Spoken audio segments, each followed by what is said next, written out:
Ibu saudara kekasih dalam nama Tuhan Yesus, senang bisa bertemu kembali dalam program ini, program renungan yang akan disampaikan oleh pendeta kita, pendeta Dr. Andi Pardiyani Wiarjokusumo. Tapi sebelum itu mari kita angkat satu pujian. Mari kita bawa korban syukur kita ke hadapan Tuhan Yesus. Mari kita undang Roh Kudus untuk masuk ke dalam kehidupan kita, untuk diam dalam kehidupan kita. Makasih Bapa, makasih Yesus.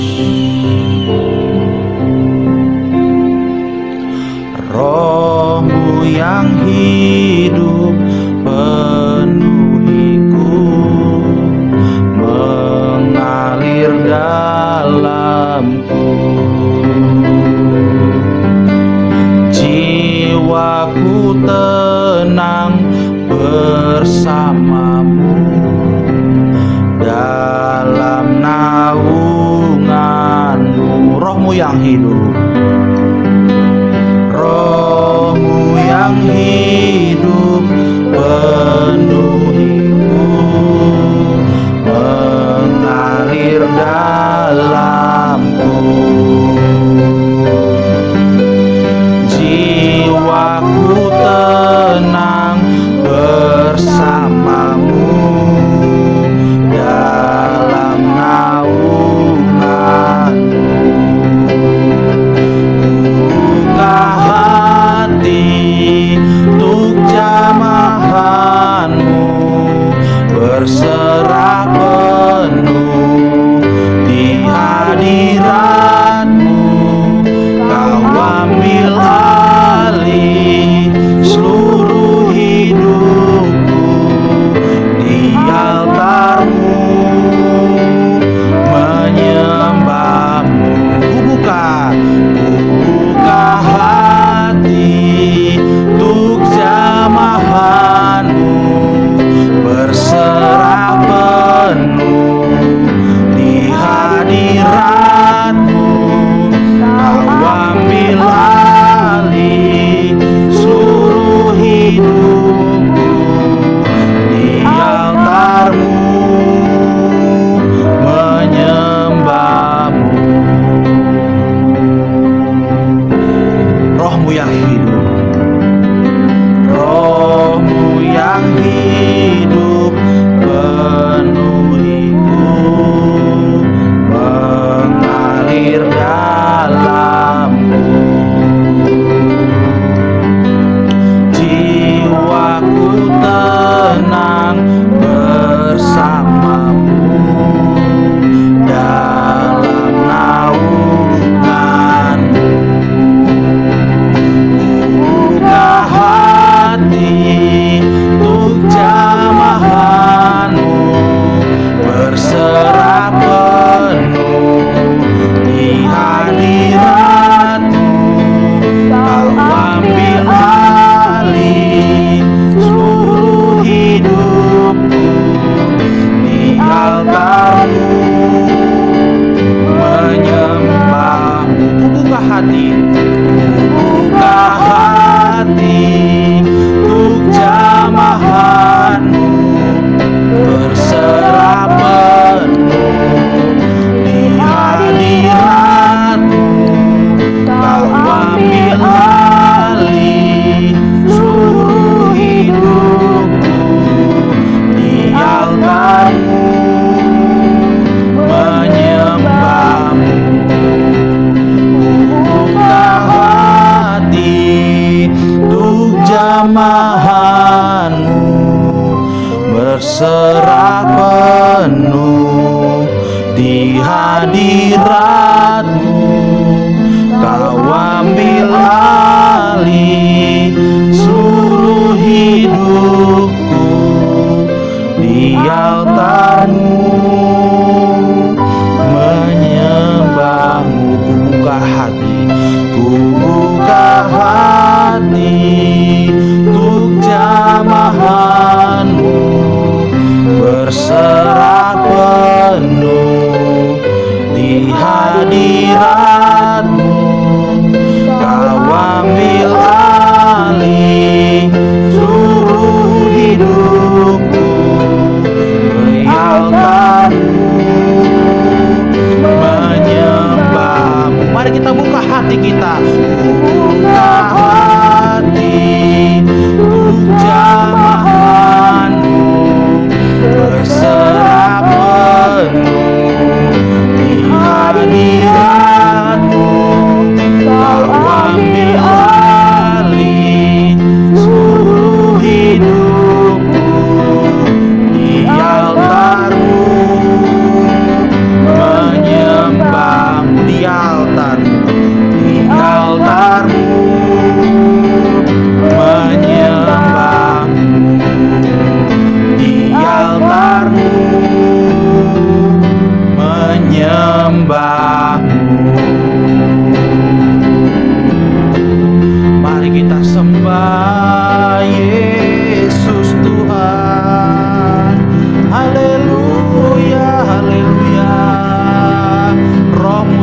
memulihkan kami Bapa. Roh-Mu yang hidup,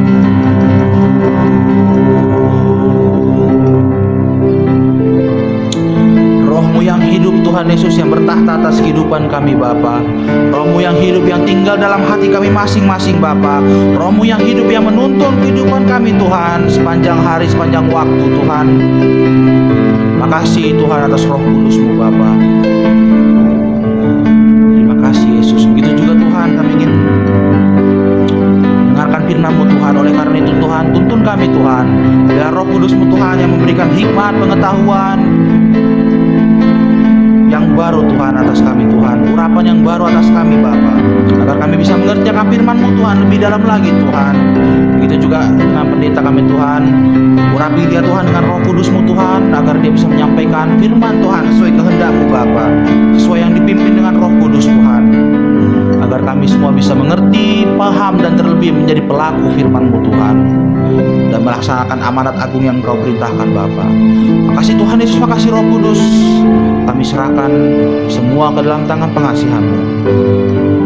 Ini doa kami Tuhan, hanya di dalam nama anak Yesus Kristus kami berdoa dan mengucap syukur. Haleluya. Amin.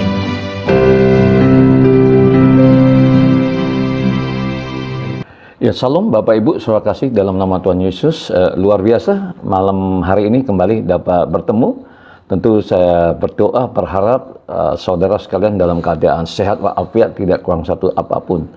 Baik, untuk memulai renungan malam kita pada hari ini, kita langsung saja kita bawa dalam doa supaya segala sesuatunya berjalan sesuai dengan kehendak Allah. Amin. Bapak Ibu, mari kita satukan hati kita. Tak henti-hentinya kami mengucap syukur ya Tuhan, karena kebaikan-kebaikan yang Kau limpahkan atas kami. Kami mengucap syukur malam hari ini Tuhan masih memberikan napas kehidupan bagi kami. Kesehatan yang prima, tuntunan, penyertaan, kekuatan, pengurapan, bahkan berkat-berkat Tuhan yang Tuhan curahkan bagi kami. Bila kiranya Tuhan, minyak yang baru Tuhan curahkan atas kami, sehingga kami mendapatkan pengurapan yang baru juga ya Allah. Seluruh rangkaian kegiatan ibadah pada malam hari ini kami serahkan dalam tangan kuat kuasa Tuhan. Setiap kuasa-kuasa kegelap yang coba untuk mengganggu jalannya ibadah ini, renungan malam ini kami patahkan, hancurkan di dalam nama Tuhan Yesus. Mari ambil alih Roh Kudus kegiatan ibadah ini pada malam hari ini Tuhan, sehingga kami dimampukan untuk mengerti, memahami isi hati Tuhan di dalam nama Tuhan Yesus. Kami telah berdoa dan mengucap syukur. Haleluya. Amin. Amin. Bapak Ibu sekasih dalam nama Tuhan Yesus, kembali saya ingin menyambut saudara sekalian. We would like to welcome you to the channel of Khotbah Pendeta. May God bless you abundantly. Baik saudara yang ada di Upuk Barat dari Sabang sampai Upuk Timur Maruke, demikian juga saudara yang ada di luar negeri, khususnya yang ada di Malaysia, yang ada di Amerika, yang ada di Taiwan, di Singapura, bahkan yang ada di Timor Leste juga, dan negara-negara yang tidak saya sebutkan satu persatu. May God bless you abundantly. Amin. Haleluya. Luar biasa saudara. Ya, baik saudara, saya punya catatan sedikit ini. Ya, saya pikir ini pentinglah untuk dibagikan, ya, di share supaya kita juga mendapatkan pemahaman, ya. Saudaraku, ya, kalaupun sudah ingat nggak apa-apa, ya, let me refresh you, let me remind you, oke, ya, seperti itu. Izinkan saya untuk mengingatkan saudara, ya. Saudara, ya, malam hari ini pembacaan kita itu yaitu dari Mazmur pasal 12 ayat 1 sampai ayat yang ke-9, ayat 1 sampai ayat yang ke-9, pendek saja saudaraku, ya. Di sana judul perikopnya doa minta tolong terhadap orang yang curang, saudara, ya. Nah, kitab Mazmur, saudara, dalam Alkitab terdapat dalam kelompok kitab Ayub dan kitab Amsal. Kitab Mazmur tidak termasuk dalam kelompok kitab-kitab kebijaksanaan, juga tidak dapat dimasukkan ke dalam kitab-kitab kenabian atau dalam kitab sejarah. Kendati begitu, dalam kitab Mazmur terdapat unsur sejarah, nubuat, dan renungan kebijaksanaan. Kitab Mazmur memuat 150 lagu atau puisi keagamaan yang berasal dari umat Israel di masa lampau. Jadi umat Israel di masa lampau sudah, bukan umat Israel di masa kekinian, bukan itu ya. Masing-masing lagu itu disebut Mazmur. Jadi Mazmur ini ternyata ini adalah bahasa Arab, saudara ya. Kata bahasa Arab ini berdekatan dengan kata bahasa Ibrani ya, Mizmor. Jadi Mazmur bahasa Arabnya, bahasa Ibraninya adalah Mizmor. Artinya nyanyian yang diiringi musik. Nah, musiknya itu biasanya yang digunakan adalah seruling dan kecapi. Orang Yahudi menyebut kitab Mazmur sebagai kitab Tehillim. Jadi sebagai kitab Tehillim.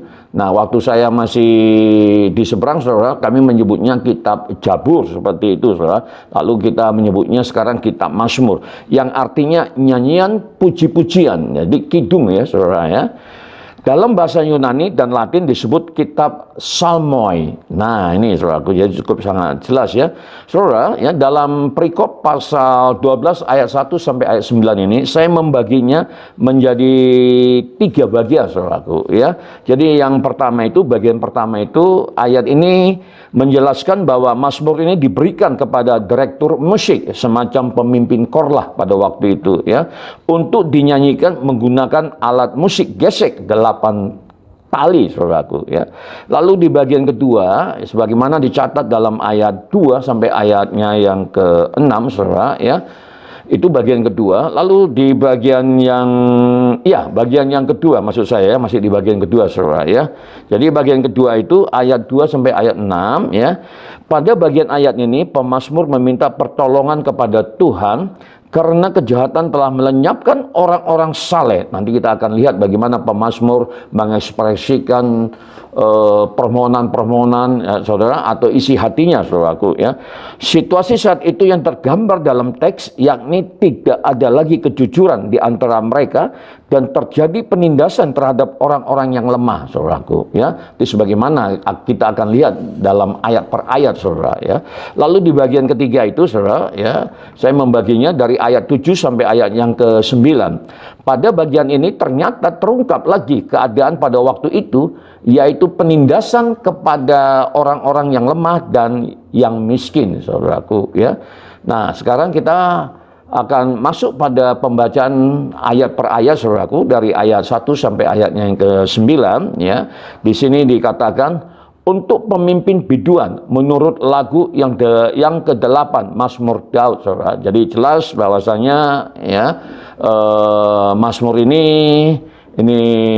ditulis oleh Raja Daud, dan Mazmur ini juga bagian daripada kitab ratapan, saudaraku. Jadi memang Daud meratap karena melihat ketidakadilan, melihat bagaimana bejatnya, saudaraku ya, orang-orang fasik melakukan hal-hal yang tidak menyenangkan terhadap orang-orang yang tertindas, saudara. Umumnya adalah orang-orang percaya, saudaraku ya. Lalu di ayat kedua ya, di sini dikatakan, tolonglah kiranya Tuhan, sebab orang saleh telah habis, telah lenyap orang-orang yang setia dari antara anak-anak manusia. Nah, inilah ungkapan isi hati Raja Daud, saudara, melihat keadaan fenomena di masyarakat ya, saudaraku ya. Jadi ini adalah masalah-masalah sosial yang dihadapi oleh Raja Daud pada waktu itu, saudara, sehingga dia mengatakan, tolonglah kiranya Tuhan. Jadi memang Tuhanlah satu-satunya bagi Raja Daud, saudara ya, untuk tempat pengaduan.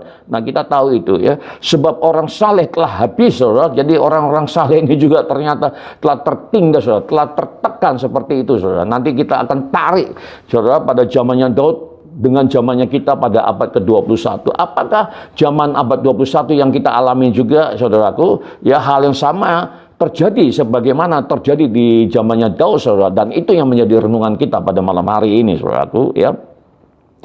Telah lenyap orang-orang yang setia dari antara anak-anak manusia, saudara. Lalu di ayat yang ketiga, saudaraku, di sini dikatakan mereka berkata dusta. Nah, lihat, saudaraku ya, Daud ya dengan sungguh-sungguh, saudara ya, dia berbicara kepada Tuhan, mengekspresikan, mengungkapkan rasa ketidakadilan kepada Tuhan. Artinya dia meratap, dia mengadu, saudara. Dan apa yang dilakukan oleh Daud ini juga bisa kita lakukan, saudara. Kalau kita merasa tidak mendapatkan keadilan, saudara, ya, sebagaimana dilakukan oleh orang-orang fasik, saudaraku, ya. Jadi di sini dikatakan mereka berkata dusta yang seorang kepada yang lain. Mereka berkata dengan bibir yang manis dan hati yang bercabat. Nah, bayangin, saudara, ya. Apakah saudara juga di lapangan, maksud saya di kehidupan sehari-hari juga menemukan model-model orang seperti ini, saudaraku, ya. Kok rasanya hampir sama, ya, saudaraku, ya. Kadang susah kita untuk memegang omongan orang, saudara, pada abad ke-21 ini, ya, sulit untuk dipercaya, saudara. Ternyata ini juga yang dialami oleh pemazmur pada zamannya, saudaraku, ya, sehingga pemazmur berkata, mereka berkata dusta yang seorang kepada yang lain, mereka berkata dengan bibir yang manis dan hati yang bercabang, saudaraku, ya. Lalu di ayat yang keempat, saudara, ya, di sini juga pemazmur, saudara, ya, dia kembali mengungkapkan isi hatinya, biarlah Tuhan mengerat segala bibir yang manis dan setiap lidah yang bercakap besar. Jadi Mazmur berharap, saudaraku, ada keadilan dari Tuhan di mana Tuhan yang akan menghakimi mereka. Memang ini sungguh sangat menarik, saudara, apa yang disampaikan oleh Daud ini. Kalau itu kita hubungkan dengan keadaan akhir zaman, saudara, sebagaimana saya sampaikan hari-hari ini, saudara, kita ini tinggal di zaman akhir, saudaraku, ya. Jadi sebagaimana di renungan pagi, saudara, kita sudah mempelajari tentang akhir zaman, saudaraku, ya, di Wahyu pasal 4, pasal 5, bagaimana penampakan Rasul Yohanes, saudara, itu berbicara tentang kegiatan atau kejadian-kejadian atau peristiwa yang di surga. Lalu di pasal 6 itu, saudaraku, ya, sebagaimana kita sudah baca, saudara, sebagaimana kita sudah ikuti, saudara, nah ternyata itu adalah menggambarkan peristiwa-peristiwa kejadian-kejadian yang ada di muka bumi ini, saudara. Di antaranya adalah ketidakadilan, saudara, di mana nanti pada meterai ke-6 Tuhan akan memuntahkan, saudara, murkahnya terhadap orang-orang fasik ini, saudara. Jadi apapun yang mereka lakukan, saudara, ya pasti tetap ada konsekuensi, pasti tetap ada akibatnya, saudara. Karena dosa tetap dosa, saudara, ya. Jadi nanti Tuhanlah yang akan memberikan penghakiman terhadap mereka-mereka sebagai penindas, sebagai pencemooh, saudaraku, yang membuat banyak orang merasa tertindas, merasa tidak mendapat keadilan, saudara. Ya, jangan dipikir mereka tidak akan mendapatkan hukuman dari Tuhan, penghakiman dari Tuhan, saudara. Ya, dan ini yang disampaikan oleh pemazmur Raja Daud, pada waktunya maka penghakiman itu akan turun terhadap dunia, saudaraku. Nah, ini dia. Amin, saudara, ya. Jadi di ayat ke-5, saudara, ya, di sini dikatakan kembali, saudara, pemazmur masih meratap di situ. Dari mereka yang berkata, dengan lidah kami menang, bibir kami menyokong kami. Siapakah Tuhan atas kami? Wah, dengan sombongnya para orang-orang fasik ini, orang-orang kafir ini, pencemooh-pencemooh, saudara, ya.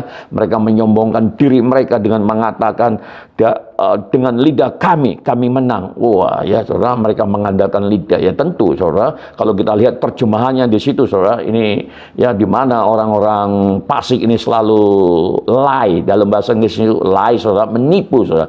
Bukankah bapak dari segala penipu adalah iblis, saudara? Jadi memang, saudara, ya, sebagaimana kita dengarkan pada pagi hari, saudara, kita orang-orang percaya ini, umat-umat Tuhan ini, saudara, kita juga akan dimeteraikan dahi kita, saudara, yang menandakan kita beda dari orang-orang kafir, dari orang-orang fasik, saudara. Tapi setan juga, saudara, ya, dia juga memeteraikan pengikut-pengikutnya, saudara, ya, baik di dahi maupun di lengan, saudara. Jadi sekarang kita lihat tanda-tandanya sudah mulai nampak, sudah mulai kelihatan, saudara. Jadi nanti akhirnya memang chip yang akan ditanamkan di dahi kita, saudara, atau di lengan kita ini, saudaraku, ya. Nah, jadi inilah, saudara, ya, yang apa yang dialami oleh pemazmur, saudara, dan hari-hari ini juga kita mengalami hal-hal yang sama, saudara, ya, yaitu penindasan, penekanan yang dilakukan oleh mereka, saudaraku. Amin, saudara, ya.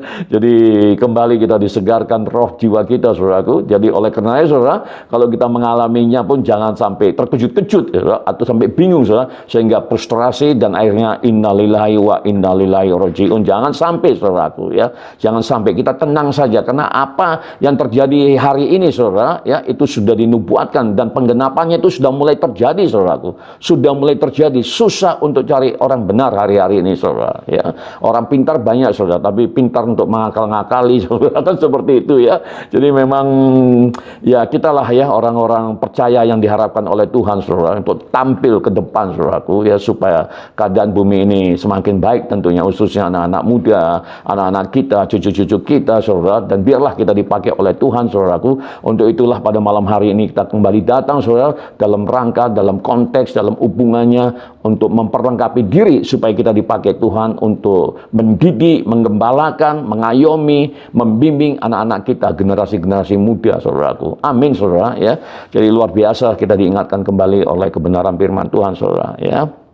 Lalu di ayat 6, saudaraku, ya, pemazmur berkata, oleh karena penindasan terhadap orang-orang yang lemah, oleh karena keluhan orang-orang miskin, sekarang juga aku bangkit, firman Tuhan. Nah, ini, saudaraku, ya.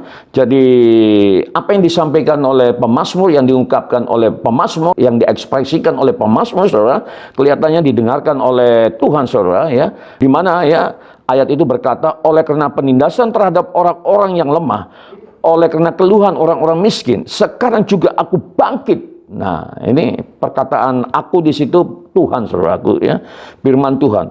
Aku memberi keselamatan kepada orang-orang yang menghauskannya, saudara. Ya, jadi sebesar apapun penderitaan kita, sebagaimana yang sudah saya sampaikan, saudara, percayalah, Tuhan tidak berdiri dari tempat yang jauh. Tuhan tidak memalingkan wajahnya, saudara, tapi Tuhan terus mengamati, memonitor, saudara, mengawasi apa yang terjadi terhadap keadaan kita, saudara. Dan pada akhirnya, maka Tuhan sendirilah yang akan memuntahkan murkanya atas bumi ini, saudara, terhadap orang-orang kafir, terhadap orang-orang fasik, terhadap pencemooh-pencemooh, terhadap mereka-mereka yang membuat ketidakadilan, saudaraku. Karena Tuhanlah Hakim yang Maha Agung, saudara. Amin, saudara, ya. Jadi apa yang harus kita lakukan, saudara? Kita berdoa, dan berdoa, saudara, ya. Itu yang bisa kita lakukan, saudaraku. Amin, saudara, ya. Ini dia. Nah, lalu, saudaraku, di ayat berikutnya, di ayat yang ke-7, saudara, di sini dikatakan, janji Tuhan adalah janji yang murni, bagikan perak yang teruji, 7 kali dimurnikan dalam dapur peleburan di tanah. Nah, ini luar biasanya Raja Daud, saudara, ya. Dia begitu sangat yakin, dan memang harus yakin kita, saudara, ya. Karena apa yang telah dijanjikan Tuhan itu tidak pernah meleset, tidak pernah tidak terjadi, saudara, ya. Seperti yang saya sampaikan tadi itu, nubuatan demi nubuatan, kalau kita perhatikan, saudara, kita amati, saudara, ya, kita analisis, saudaraku, ya, itu sudah mulai terjadi, saudara. Sudah mulai, saudara, saudara, ya. Sebagaimana saya sampaikan sebelumnya, bahwasanya kita sekarang hidup pada zaman akhir, saudaraku, ya. Sebenarnya kalau dari kajian teologis, ini adalah masa di mana Mesias Tuhan Yesus datang untuk kedua kali, saudara. Tapi banyak para teolog, hamba-hamba Tuhan yang diurapi oleh Tuhan, saudara, ya, mereka juga berpandangan bahwasanya Tuhan masih memberikan kesempatan, memberikan waktu, memberikan opportunity, saudara, untuk orang-orang fasik ini bertobat, saudara, ya. Nah, ini, saudara, ya. Jadi ya, kita sabar sajalah, ya, menunggu kedatangan Tuhan untuk yang kedua kali, saudaraku. Lalu di ayat yang ke-8, saudara, di sini dikatakan, Engkau Tuhan yang akan menepatinya. Nah, ini pernyataan iman pemazmur. Pernyataan iman Raja Daud, saudaraku, ya, dengan mengatakan dengan lantang dan gamblang, saudara, ya, dia mengatakan, Engkau Tuhan yang akan menepatinya, Engkau akan menjaga kami senantiasa terhadap angkatan ini. Yes, that's right, saudaraku, ya. Sebagaimana yang sudah kita pelajari di renungan pagi, saudara, ya, ketika Tuhan memuntahkan murkanya, saudaraku, ya, di Meterai yang ke-6, saudara, itu berbicara tentang murka Tuhan atas bumi ini, saudara. Lalu di ayat-ayat berikutnya, saudara, kita mendapatkan informasi, kita mendapatkan penjelasan, kita mendapatkan pewahyuan, saudara, ketika murka Allah dimuntahkan atas bumi terhadap orang-orang fasik, orang kafir, pencemooh, saudara, maka kita orang percaya ini, saudara, akan dilindungi, saudara, dan kita aman di dalam kepak sayap Tuhan yang kokoh. yang luar biasa itu, saudaraku. Amin, saudara. Ya, jadi ya sudah, saudara. Ya, pokoknya kita lakukan tugas kita, saudaraku, kewajiban kita, panggilan kita, saudara. Kalau Tuhan berkata, ya kamu harus bersekutu dengan aku, mari, saudaraku. Ya, kita bersekutu, kita datang dalam hadirat Tuhan, saudara. Ya, kalau Tuhan berkata, firman-Ku adalah tuntunan bagimu, firman-Ku adalah bagian daripada penggembalaanku, firman-Ku adalah bimbingan daripada aku, mari, saudaraku. Apa yang sudah kita lakukan di malam hari, di pagi hari sudah benar, saudara. Ya, we do the right things, saudara. We do the right things, ya. So we do the what God command us, saudara, ya, yaitu untuk menelan, untuk mengkonsumsi, saudaraku, untuk mempelajari, saudara, firman-Nya, saudara, dan biarlah kuasa firman itu kembali mengalir dalam kehidupan kita, saudara, sehingga apapun yang terjadi di muka bumi ini, saudara, ya, kita bisa aman karena Tuhan yang melindungi kita, saudaraku. Amin, saudara, ya. Jadi bumi boleh meradang, hari-hari ini bumi kita lihat mulai meradang, saudara, ya, bumi mulai meratap, bumi mulai menangis, saudaraku, ya. Tapi kita yang ada di dalam kepak sayap Tuhan, kita akan aman. Amin, saudara. Ya, amin, saudara. Karena kita memang dilindungi, saudaraku. Jadi luar biasa pagi hari ini kita diingatkan kembali, kita diteguhkan kembali iman percaya kita terhadap Tuhan. Amin, saudara. Ya, luar biasa, saudaraku. Ya. Nah, saya ulang lagi ayat 8, saudara. Saya jadi semakin semangat ini, roh saya menyala-nyala ini, ya. Di sini Daud berkata, Engkau Tuhan yang akan menepatinya. Engkau akan menjaga kami senantiasa terhadap angkatan ini, ya, angkatan yang jahat ini, saudara. Ya, jadi wah, saudaraku, ya, luar biasa malam hari ini, ya. Lalu di ayat 9, saudaraku, ya, di sini dikatakan orang-orang fasik berjalan kemana-mana, sementara kebusukan muncul di antara anak-anak manusia. Wah, ini di ayat ke-9 nih, saudara, ya. Ini kurang mantap ini kedengarannya nih, saudara, ya. Kurang, waduh, gimana ini, ya. Ya, ini berupa teguran buat kita, saudara. Jadi Raja Daud itu, saudara, ya, melakukan autokritik, saudara. Jadi dia mengkritik ke dalam, saudara, yaitu terhadap kita, orang-orang percaya, anak-anak Tuhan, yaitu umat-umat Tuhan, saudaraku. Di sini Daud berkata, ya, Raja Daud berkata, orang-orang fasik berjalan kemana-mana, sementara kebusukan muncul di antara anak-anak manusia.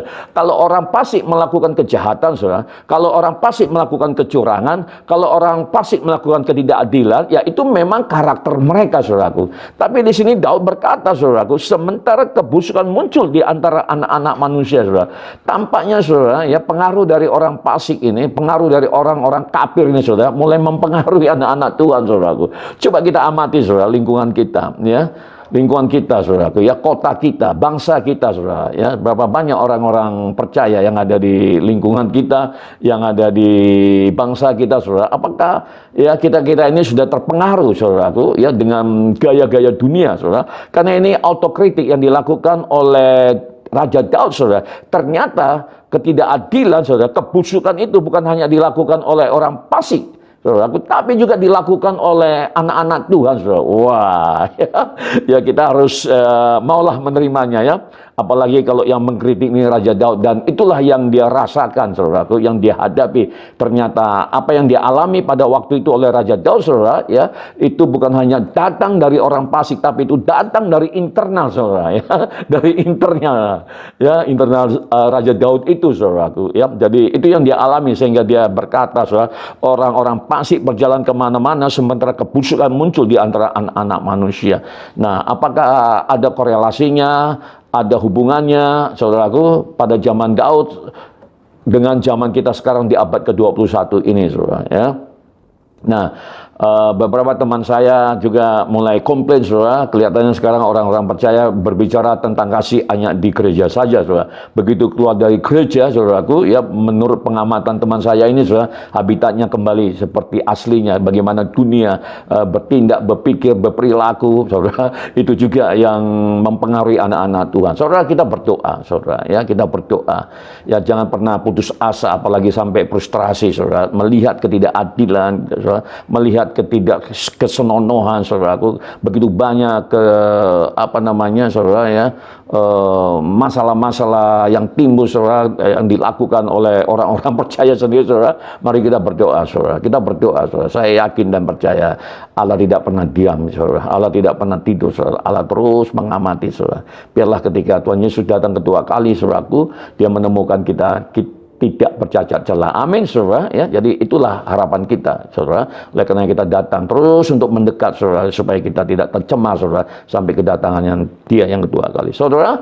Ya, luar biasa tadi, ya, apa yang sudah kita dengarkan dari ayat 1 sampai ayat 9, saudara. Tapi ini saya punya catatan, saudara, untuk kita renungkan bersama, saudara. Kalau memang ini mau dijadikan autokritik, kita terima juga, saudaraku, karena kadang-kala penting juga, saudara, ya, kita ditegur, saudara, karena Tuhan berkata, anak yang kukasih adalah, ya, ku tegur dan ku hajar, saudara. Dan biarlah hari ini, saudaraku, ya, kita orang-orang percaya dihajar oleh Tuhan melalui firman-Nya, saudara. Kalau memang kita melakukan apa yang diungkapkan, saudara, yang dituduhkan oleh Raja Daud tadi itu, saudaraku, ya.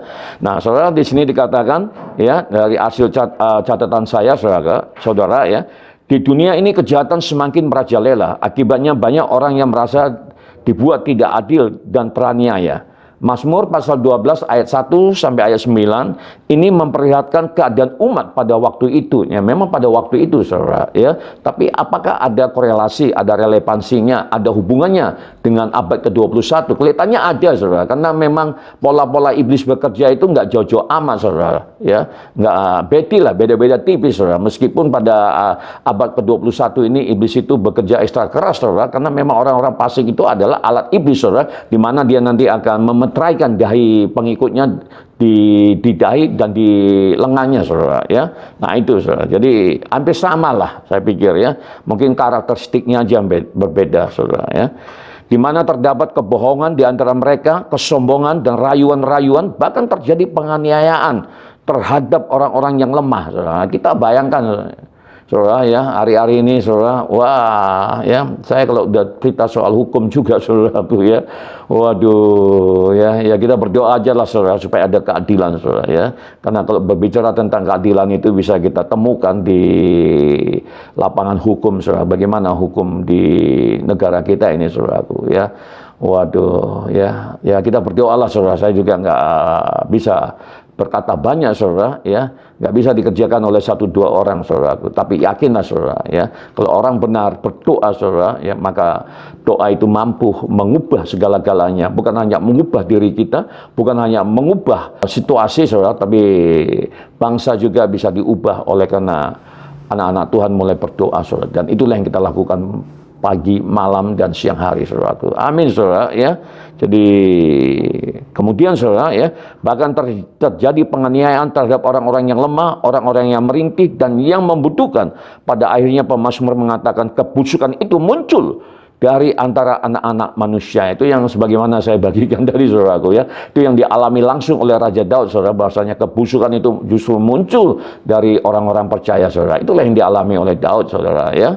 Nih, melihat realitas sekarang ini, nah, kita tarik pada zaman sekarang, saudaraku, ya. Kebanyakan dari orang-orang yang percaya kepadanya adalah orang-orang yang menjadi perusak dalam gerejanya. Nah, benar apa tidak, saudara?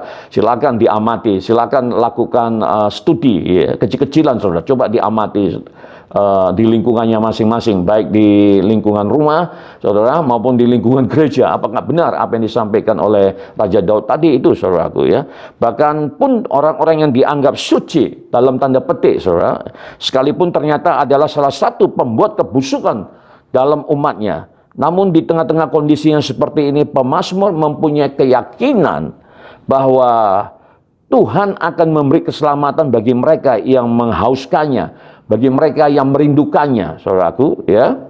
Dan janji itu diyakini oleh pemazmur akan ditepati oleh Tuhan, sebab janji Tuhan adalah murni, sempurna, mulus, dan tidak bercacat. Amin, saudaraku, ya. Jadi sungguh sangat luar biasa, saudara, ya. Malam hari ini kita kembali dikuatkan, diteguhkan, saudara. Dan biarlah kita boleh menjadi garam dan terang atas dunia yang semakin jahat ini, saudaraku, ya. Baik, saudara, mari kita satukan hati kita. Kita akan berdoa, kita akhiri pertemuan kita pada malam hari ini. Kembali kami mengucap syukur ya Tuhan karena kebaikan-kebaikan yang Tuhan limpahkan atas kami. Kami mengucap syukur karena Tuhan telah mengingatkan kami, Tuhan telah mengajar kami, bahkan Tuhan menegur kami. Biarlah kami boleh berubah oleh karena pembaruan budi yang terus Tuhan ajarkan bagi kami. Kami boleh berubah karena pengurapan yang baru yang Tuhan senantiasa curahkan bagi kami. Terima kasih Bapak. Jika kami merasakan Tuhan, mengalami ketidakadilan Tuhan, biarlah Engkau hakim yang maha adil, Engkau hakim yang agung, yang akan mengadili mereka-mereka Tuhan. Kami berdoa biarlah Bapa, oh mari Tuhan pertobatan terjadi atas lingkungan kami, atas kota kami, atas bangsa kami, bahkan atas bangsa-bangsa dunia boleh bertobat di dalam nama Tuhan Yesus. Terima kasih Bapak. Hamba-Mu juga berdoa Tuhan untuk setiap pergumulan-pergumulan anak-anak-Mu Tuhan, oh yang ada di muka bumi ini ya Allah, khususnya Tuhan yang ada di saluran khotbah pendidik Bapak. Biarlah kiranya Tuhan Engkau menjawab setiap pergumulan mereka. Engkau terus yang menyertai setiap mereka Tuhan. Apapun yang mereka kerjakan, semuanya boleh berhasil berbuah berlipat kali ganda ya Allah. Oh mari Tuhan, yang terikat Tuhan bebaskan di dalam nama Tuhan Yesus. Bahkan mereka yang sakit Tuhan, yang hari-hari ini mengalami gangguan kesehatan juga disembuhkan oleh kuasa bilu-bilu Kristus di dalam nama Tuhan Yesus. Di dalam nama Tuhan Yesus. Kami juga berdoa bagi kota kami ya Tuhan, bahkan bagi bangsa kami ya Tuhan.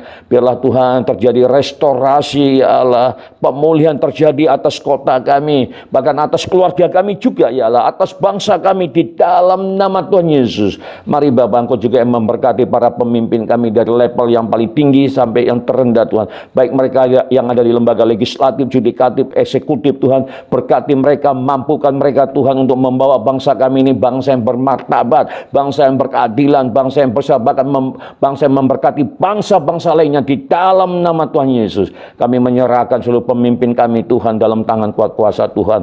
Bahkan kami juga menyerahkan kota kami di mana kami berada Tuhan. Kami anak-anak-Mu juga dalam tangan kuasa Tuhan. Biarlah revival, kebangunan rohani juga terjadi atas kota kami Tuhan di dalam nama Tuhan Yesus. Terima kasih Bapak. Terima kasih ya Allah. Oh, kami yakin dan percaya perlindungan-Mu yang sempurna terus melindungi kami ya Tuhan.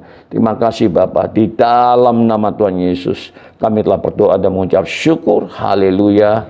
Amin. Amin saudara ya. Dan biarlah apa yang boleh kita dengar pada malam hari ini itu akan kembali menguatkan kita.